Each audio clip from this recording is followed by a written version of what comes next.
বন্ধুসকল, যোৱা কেইদিনমান ধৰি কোকৰাঝাৰত যি ঘটনা ঘটি আছে দেখি সঁচাকৈ বুকুখন ফাটি যায়। এটি সৰু দুৰ্ঘটনাৰ বাবে আজি আমাৰ ককাই ভাইৰ মাজত ইমান অশান্তি কিয়? মই কোনো ৰাজনীতি কৰিবলৈ অহা নাই। মই এজন অসমীয়া হিচাপে ক'বলৈ আহিছো, এজন বড়ো ল'ৰাই প্ৰাণ হেৰুৱালে বা এজন আদিবাসী ল'ৰাই প্ৰাণ হেৰুৱালে, লোকচান কাৰ হ'ল? লোকচানটো আমাৰ সমাজখনৰে হ'ল না।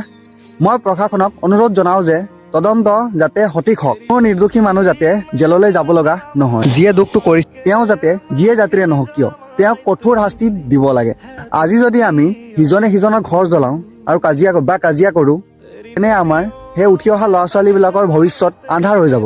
সেইটো গম পাইছে নাই আপোনালোকে? 1996ৰ যোনটো সেই কলা দিনটো যে তাক আমি আকৌ ঘূৰাই আনিব নিবিচাৰো, গম পাইছে?